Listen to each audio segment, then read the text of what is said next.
It is 85 degrees on the pool deck. The water is shimmering, couples are in the shallow end with drinks, and you are standing near the entrance in jeans and closed-toe shoes. You have been wearing them since you boarded the plane 6 hours ago. Your checked bag is somewhere between the port terminal and your stateroom. The crew member at the gangway said it would arrive in about 4 hours. Everything you need to be comfortable right now is locked inside that bag. 4 hours of your first day, gone. My name is Carol Brennan. I worked guest services on cruise ships for 26 years. I process these requests every embarkation day. Passengers asking for aspirin, for a toothbrush, for sunblock, for anything they could have carried aboard but did not. The cruise travel day is not one day. It is 3 separate phases: the flight, the transfer from airport to port, and the first 4 to 6 hours aboard the ship before your stateroom is ready. Your carry-on is doing 3 different jobs across 12 to 18 hours. The flight phase needs comfort items. The transfer phase needs documents and anything that could be damaged. The shipboard phase needs something most passengers do not think about until they are standing on the pool deck in travel clothes watching everyone else swim. Earplugs, a travel pillow, a sleeping mask. These are not luxuries. They are tools that let you arrive rested instead of wrecked. A flight to a cruise port is 5 to 6 hours for most people leaving from the middle of the country. You are not flying to a hotel where you can collapse into bed. You are flying to the start of a vacation, and the ship does not care that you spent the morning folded into a middle seat. A decent pair of foam earplugs costs about $2. A travel pillow keeps your neck from spending 6 hours at an angle it was never designed to hold. A sleeping mask turns a bright afternoon flight into something your body can actually sleep through. None of this weighs more than a paperback book. All of it fits in the outside pocket of your carry-on. You will spend more hours on that plane than at any single port. Rest on the flight and you will have energy for everything that comes after, but rest only protects you from exhaustion. It does not protect you from what you touch. The tray table in front of you has been touched by every passenger who sat in that seat for the past week. The armrest, the seatbelt buckle, the air vent dial, all of it is shared surface. A small pack of travel-sized antibacterial wipes weighs about 2 ounces. Pull one out before you sit down. Wipe the tray table, both armrests, the buckle, and the vent. It takes 30 seconds. I process norovirus cases that started before passengers ever boarded the ship. A man touches a contaminated surface on the plane, eats a sandwich 2 hours later without washing his hands, and by embarkation night, he is in his stateroom with a bucket. The wipes are not about paranoia. They are about not handing yourself a completely avoidable problem on day one. But wiping down surfaces only works if the things inside your bag stay intact. Your toiletry bag holds 5 or 6 travel-sized bottles you filled at home. Shampoo, conditioner, body wash, sunscreen, lotion. You packed them 3/4 full and left air at the top. At 30,000 feet, the air pressure inside the cabin drops. The air pressure inside those bottles does not. When the bottle can no longer hold the pressure difference, it leaks. Use refillable travel-sized containers with tight screw caps and never fill them more than 3/4 full. The airspace at the top gives the pressure somewhere to go. Then put all of those containers inside a Ziploc bag, not the toiletry pouch. A separate Ziploc bag, sealed completely, that you then put inside the pouch. If a bottle does leak, the liquid stays inside the plastic and away from everything else. The Ziploc bag is the one thing standing between a working toiletry kit and a ruined bag full of slick, sticky belongings. But even a perfectly sealed toiletry kit will not help you if the only proof you have the right to board the ship is soaked in shampoo and unreadable. Your passport, your cruise boarding pass, your travel insurance documents, and your flight confirmation. These 4 pieces of paper are the only things standing between you and the gangway, and if any one of them is missing or unreadable, you do not board. The original documents stay in a waterproof travel wallet in the main compartment of your carry-on, zipped and separate from anything that could spill. That wallet stays with you at all times, but paper can be lost, stolen, or destroyed no matter how carefully you pack it. That is why you also keep digital copies. Before you leave home, scan every document, your passport photo page, both sides of your credit cards, your boarding pass, your travel insurance policy, your flight itinerary. Save them as image files on your phone, email them to yourself, and upload them to a cloud storage account. If your wallet is stolen at the airport, you still have every document on your phone. If your phone dies, you still have the email. If you lose both, you can log into the cloud from a computer at the port terminal. Keep the originals in one place, keep the copies in three. But documents are not the only thing that can vanish between the airport and your stateroom. The tracker on your checked bag costs about $30 and weighs less than a coin. You attach it to the inside zipper pocket, and from the moment you hand your suitcase to the airline agent until it appears at your stateroom door, you know exactly where it is. An Apple AirTag or similar tracker sends its location to your phone every few minutes. You land, you check the app, and you see that your bag landed with you. You board the ship, you check again, and you see that it cleared security. Most of the time, everything works, but sometimes it does not. It gets flagged at airport security and misses the shuttle. It gets loaded onto the wrong cart at the port. It gets delivered to the wrong stateroom. The tracker tells you exactly what is happening while you still have time to do something about it. If the app shows your bag stalled at airport security while you are at the gangway, you can alert guest services immediately instead of waiting 4 hours to realize there is a problem. You are not helpless and you are not guessing.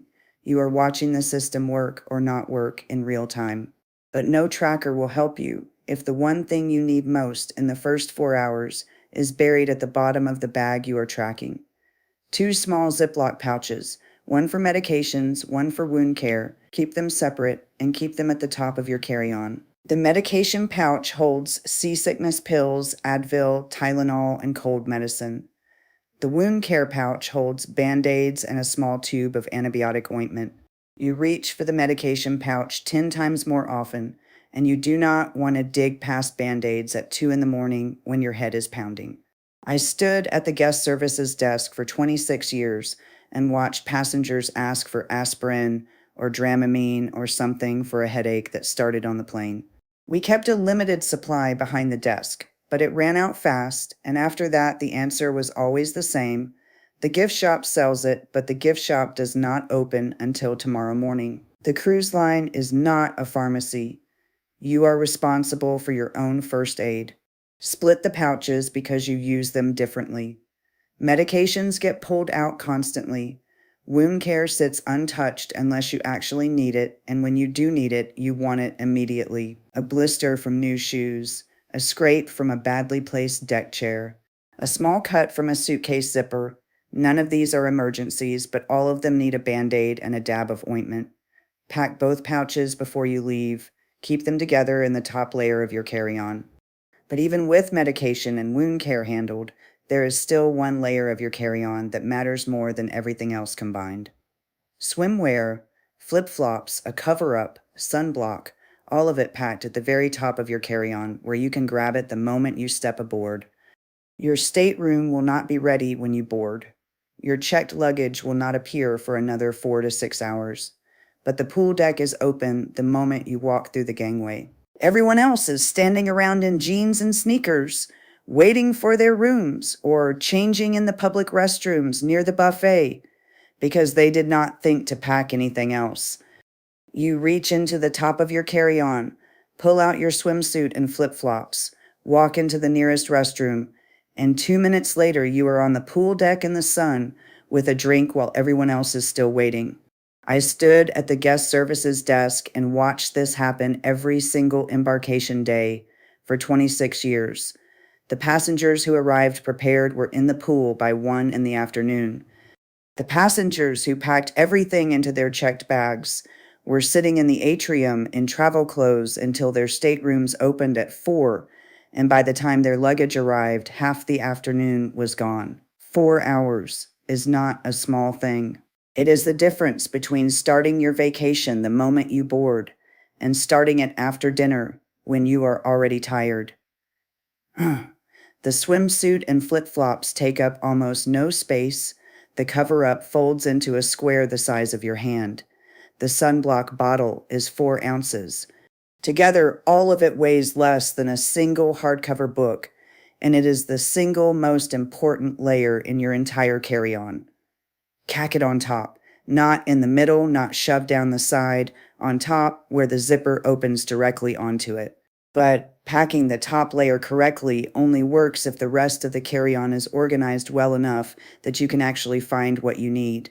Compression packing cubes are small zippered fabric rectangles that squeeze the air out of your clothes and turn a shapeless pile of fabric into a flat, organized brick. You fold your shirts, your pants, your undergarments, and you stack them inside the cube.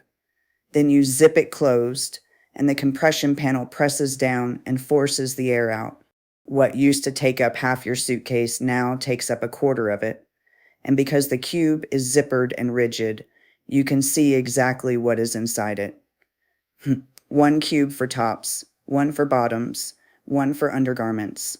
You pack them into your carry-on like building blocks, and when you need something, you pull out the cube, unzip it, take what you need, and zip it back up. Nothing shifts, nothing wrinkles, nothing gets buried. But the cubes only work if you fold the clothes correctly before you put them inside. Most people fold their shirts in half, and then in half again, and they stack them flat like pages in a book. When you look at the stack, you see the top shirt. Everything underneath is hidden. The KonMari method folds each shirt into a vertical brick-shaped rectangle that stands on its own. You fold the sleeves in, fold the body in thirds lengthwise, and then fold it in half or in thirds from the bottom up until it becomes a small, firm rectangle. When you pack these rectangles into a cube, you stand them upright next to each other like books on a shelf. You look down into the bag, and you see every single shirt at a glance. You do not have to dig. You reach in, you pull out the one you want, and the others stay exactly where they are.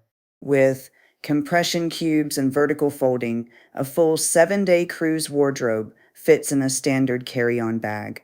Shirts, pants, dresses, undergarments, shoes, toiletries, the first aid pouches, the documents, the swimwear layer on top, all of it in one bag within the airline size limit. You eliminate checked bag fees. You eliminate the wait at baggage claim. You eliminate the risk that your suitcase gets lost, delayed, or sent to the wrong terminal. You walk off the plane with everything you need already in your hands, and you walk onto the ship the same way. I have watched passengers wait 6 hours for a checked bag that never arrived. I have processed angry calls from people whose formal wear was in a lost suitcase the night of the captain's dinner. I have handed out emergency toiletries to travelers who packed everything into one bag and then watched that bag disappear.